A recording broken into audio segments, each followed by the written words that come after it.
Почитувани гледачи, добра вечер. Добре дојдовте во првата трета порта во 2016 година, кога почнуваме повторно со овој циклус на емисии. Судејќи по настаните, 2016 се чини дека ќе биде богата политички исполнета година, бидејќи уште на почетокот на годината се случуваат како на филмска лента брзо политички настани кои можеби ќе го преобликуваат политичкото делување во иднината.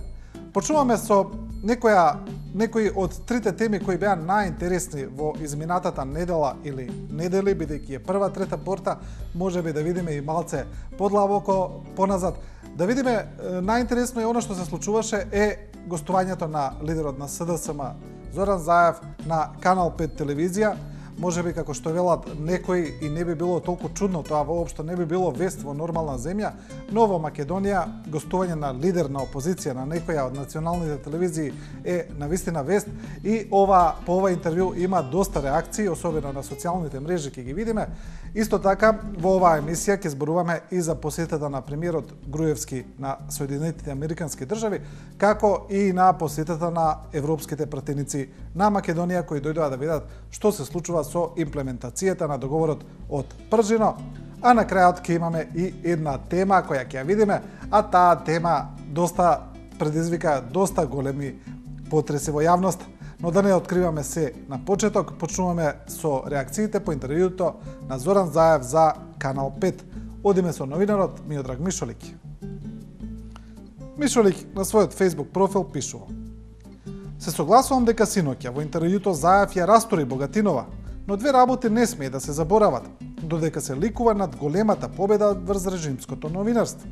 Прво, уредничката на Канал 5 е такво интелигентно перо, што не е многу тешко да ја расториш во полемика.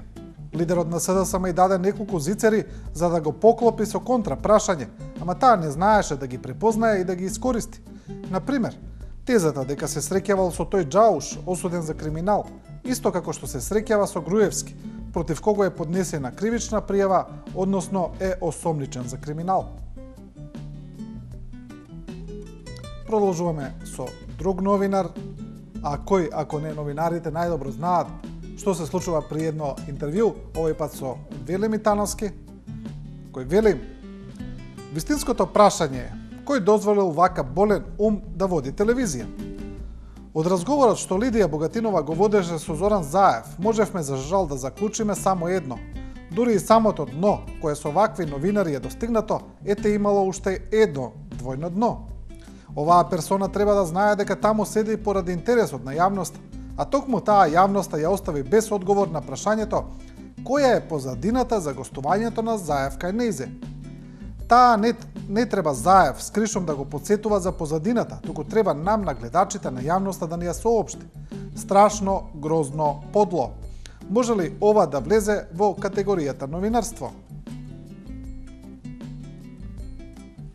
Тоа го пишува Митановски, одиме со Роберт Милевски, исто така чест Facebook коментатор, но и колумнист, кој вели: "Заев одличен на, јас ќе кажам Канал 5, бидејќи Милевски употребува еден пежоративен назив за таа телевизија, не само што не ретерираше, туку ме послуша и во очи и кажа на Богатинова дека обладените мегафони се најголем непријател на македонската слободна мисла.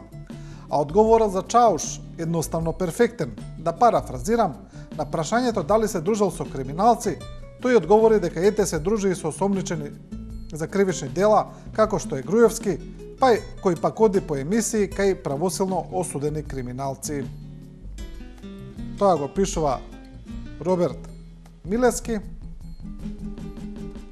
Продолжуваме уште со социјалните мрежи, таму се најсилни реакциите, таму најмногу се коментира, значи во Македонија, па и во светот сите веќе тоа го знаат, дека таму веднаш се развива полемика за секое прашање, за секој проблем.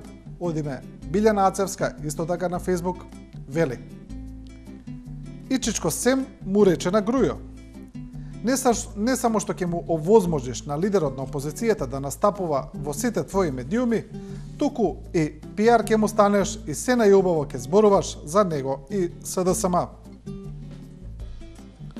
Тука веќе Ацевска ја навестува и темата за посетата на премиерот Груевски на Соединетите Американски држави, а не се сите така благо наклонети кон Заев. Еве, например, новинарот Цветин Челиманов, кој додуше немаше реакција, немаше коментар после интервјуто на Заев на Канал 5, но имаше пред тоа каде што Челиманов предвидуваше дека нема да помине добро.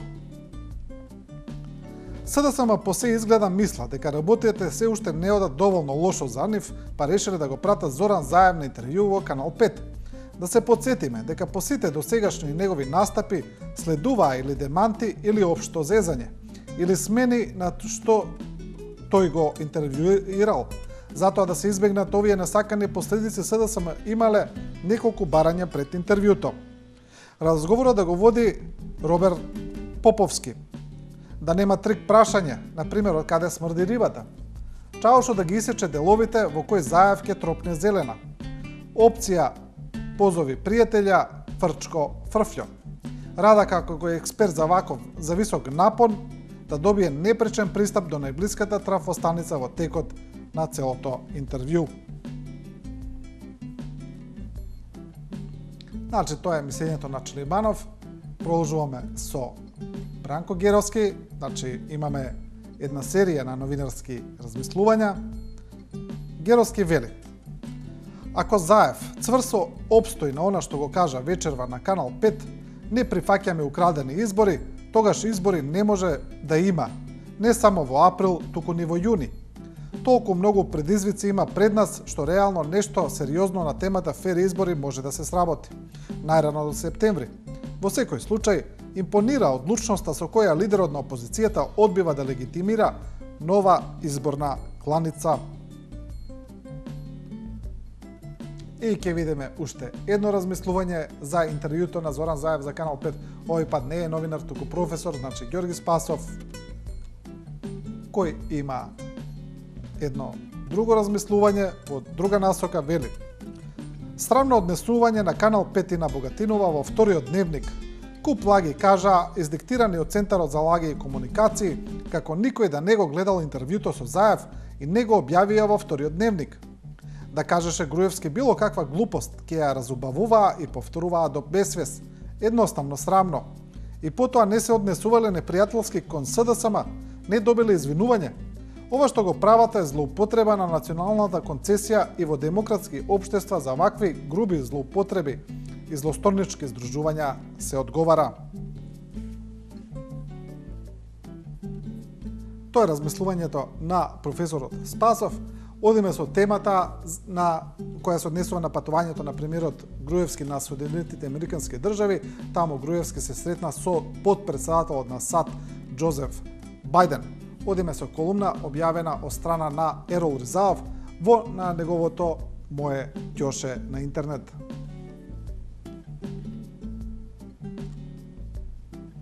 Колумната на Ризаов е насловена: Многу добар овој Бајден.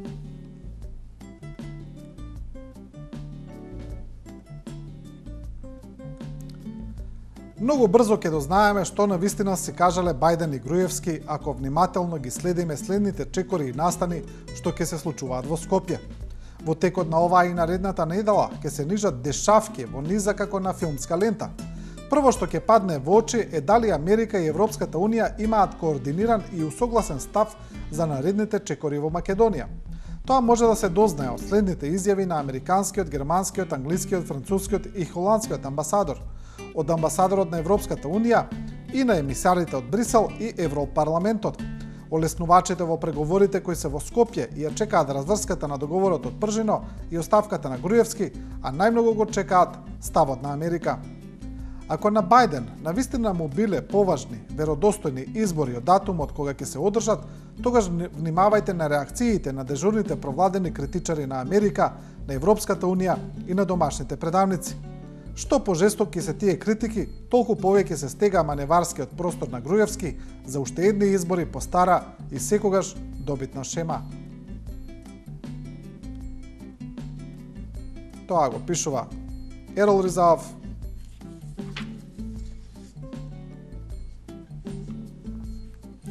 Одиме повторно со социјалните мрежи, се враќаме таму на коментарите, таму на реакциите, Дамеч Катровски на Facebook, Исто така редовен Facebook коментатор вели: Бајден се заложи за добрососедски односи со Македонија и рече дека Пржино си останува главен град на Македонија и то.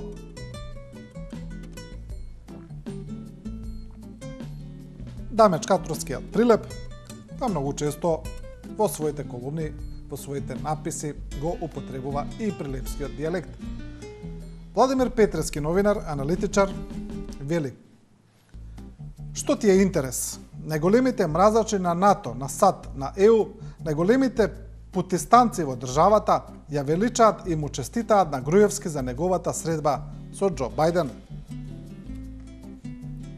Да, тука Петрески навистина посочува уште еден парадокс во македонската секојдневица. Имено постои една плејада на аналитичари кои се пишуваат дека односите на Македонија со Соединетите Американски држави не се искрени, дека Соединетите Американски држави имаат скриени намери кон Македонија, се разбира негативни, но овој пат ја поздравија одлугата на поздравија средбата на премиерот Груевски со Џозеф Бајден. Одиме со еден хумористичен коментар за оваа средба. Горан Маневски вели: Премиерот се врати од Америка со 1000 нови вработувања во Велес. Како успеа да ги протнем на царина, да ми е да знам. Горан Ман или Горан Маневски на Facebook и Twitter, можете да го следите, да ги видите неговите коментари кои се секогаш во ваква насока. И одиме со уште една содржина која е индиректно поврзана со оваа тема, како што кажав на почетокот, тоа е посетата на европарламентарците на Македонија. Еве еден од написите на таа тема: Европратениците порачаа, нема време за чекање за договорот од Пржино, се чека оставка од Груевски. Ќе ја видиме изјавата. Ние силно ги повикуваме представниците на сите политички партии да не жалат време и напори во имплементација на договорот од Пржино и на итните реформи. Нагласуваме дека ова е политички приоритет кој е неопходен за земјата да ја надмине политичката криза. Целосната посветеност и фокус на сите политички партии кон преостанатите чекори кон договорот е круцијална. Поради тоа ги охрабруваме сите страни брзо да делуваат и да го подготват избирачкиот список со усогласена методологија заради веродостојно ниво на теренски проверки, како и за преземање чекори за унапредување на слободата на медиумите, истакнаа тројцата европратеници во заедничка изјава. Значи, тоа е дел од она што го порачаа европратениците. А емисијата ја продолжуваме со една тема која предизвика најмногу потреси во македонското општество, но и потреси надвор од Македонија кај иселениците. Тоа е таа фамозна колумна на професорката Каракамишева, во која меѓу другото професорката вели дека младите од Македонија не се иселуваат поради други причини, туку поради невозвратена љубов. Се разбира дека овој став на професорката Каракамишева најде на остри осуди во Македонија и во странство. Значи, дел од реакциите се хумористични, се во таква една смешна насока, но има и навистина сериозни реакции и барања за извинувања од страна, пред се од страна на македонската диаспора. Одиме прво, еве, со една реакција на самата професорка Каракамишева по сите тие обвинувања. Каракамишева реагира: колумната има подлабока порака. Жално е што не постои елементарен обид за проникнување во низината суштина, во поентата на денешното отуѓување духовните и традиционалните вредности, од значењето на домот и семејството. Сатанизирањето на мојата личност преку извртување на вистинската содржина во текстот е дел од поголема политичка хајка која подолго време се води против мене, подлекува во својата реакција Каракамишева. Таа ги повикува критичарите внимателно да ја прочитаат целата колумна, а не само делчињата што им се сервирани од домашните дежурни политички спинери. Тоа го вели професорката Каракамишева. А сега одиме да ги видиме тие реакции. Значи, Обединетата македонска диаспора побара јавно извинување од Каракамишева. Ете, на фотографијата е Мето Коловски. Обединетата македонска диаспора испрати реакција по повод колумната на професорката Тања Каракамишева Јовановска, во која што таа тврдеше дека македонците се иселувале поради љубовни празнини и дека потоа на Запад живееле мизерно и нереализирани. Оттаму бараат извинување од професорката. Колумната на Тања Каракамишева Јовановска е тотална девалвација на целата македонска диаспора, посебно на способната младина. Длабоко жалиме за потребите и мотивите поради кои госпоѓата одлучила да се обиди да ја навреди и понижи македонската диаспора пред најголемиот христијански празник, се наведува во соопштението на ОМД.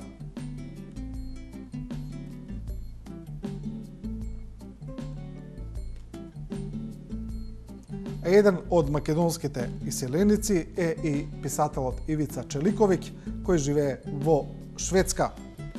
Тој вели дека колумната на Каракамишева е срамен обид да се прикрие дека младите заминуваат поради сиромаштија и партизација. Пласирањето на вакви манипулативни ставови и гледишта во јавноста представуваат ништо друго освен еден срамен и гнасен обид да се прикријат фактите кои одамна се неспорни како последица на економската заостанатост, расширената сиромаштија и ригидната партизација на секој сегмент на општественото живење. Врвот на шилото одамна ја има избушено таа вистина и повеќе тука нема што повеќе да се буши. Каракамишева и на незините сличните интелектуалци, кои својот статус го градат преку фанатична лојалност кон пропагандната машинерија на владеачката партија и незиниот лидер, очигледно кога станува збор за иселувањето на диаспората, зборуваат најобични глупости, пишува Челиковиќ.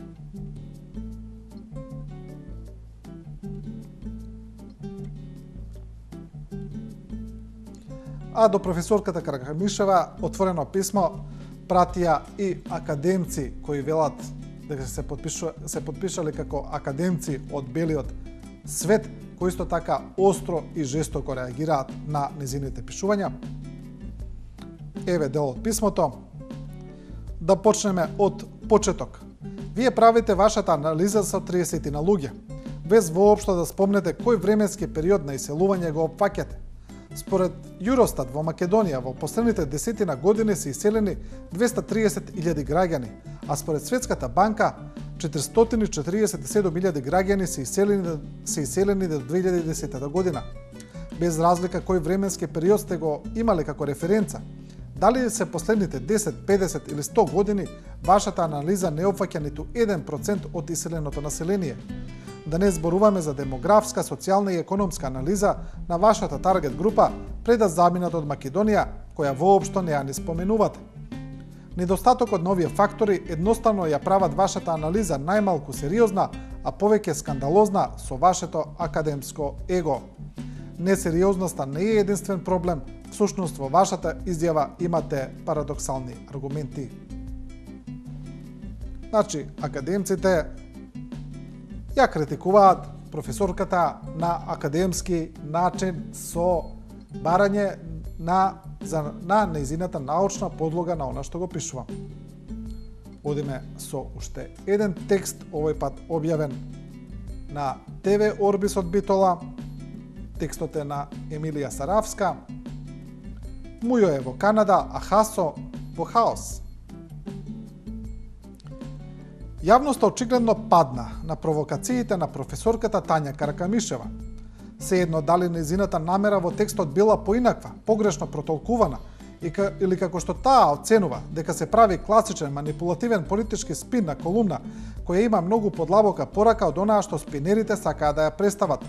Луѓето ги здоболе, и домашните, и оние во странство, па за чудо се обединија.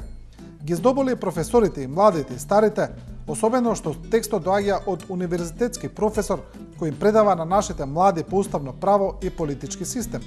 А во 2013 година добила признание за најдобар научник. За намерите на професорката Каракамишева околу создавањето на текстот со наслов Мујо во Канада може да има повеќе причини и поводи за кои само таа најдобро знае од каде дошле. Тоа го пишува Саравска.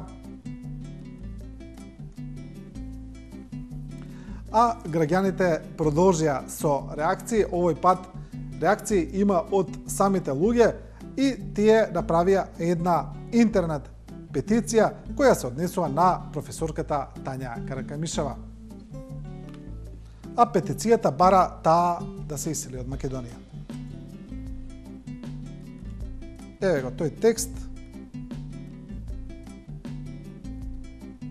Петиција: се берат потписи за Каракамишева да се исели од Македонија. Граѓаните покренаа петиција на социјалните мрежи против професорката Тања Каракамишева. Во моментот се бараат потписи за, како што гласи петицијата, Каракамишева да се замени од Македонија. До сега се собрани над 720 потписи. Ова следува по последната колумна на Каракамишева, во која таа тврди дека македонците се иселувале поради невозвратена љубов, а на Запад живееле мизерно и нереализирани. Незината колумна предизвика бурни реакции и осуди во јавноста. Отприлика тоа се истите тие аргументи кои се употребуваат. А сега да видиме еден од оние смешни гифови, како што се нарекуваат на интернет. Тоа се кратки автоматизирани видеа од неколку секунди, кои се еден направен од порталот Паника Б. Значи, реакција на печалбарите на Каракамишева.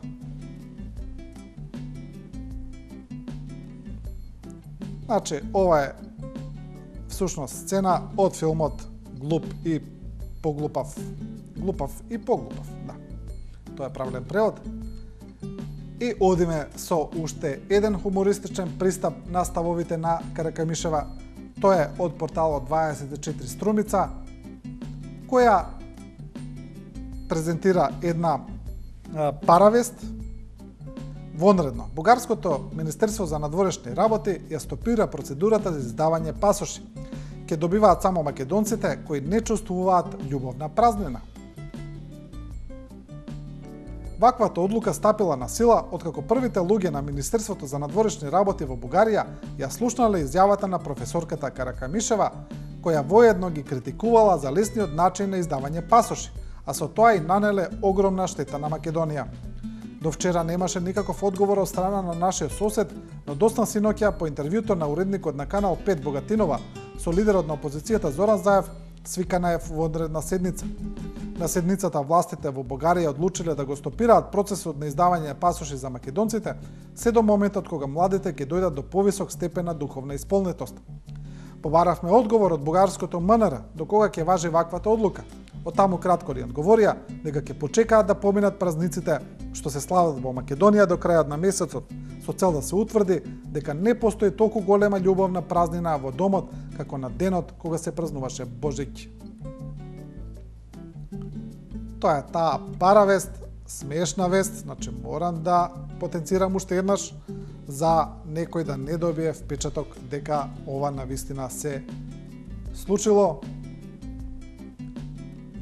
А особено во овакви моменти на абсурди и парадокси, значи некој ќе каже дека се е можно, затоа мораме да кажеме дека ова е измислена хумористична вест.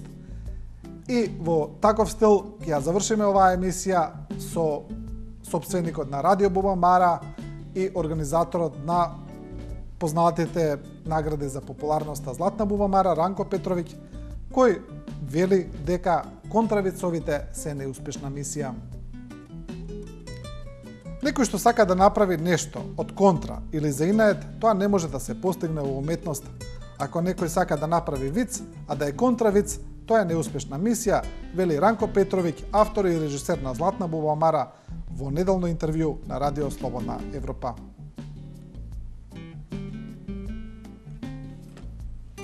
И со ова ја завршуваме првата трета порта во 2016 година. И во оваа година ќе продолжиме секоја недела да ви информираме за најновите случувања од светот на интернетот, собрани тука на едно место, за вие веднаш да видите што е најактуелно од изминатата недела.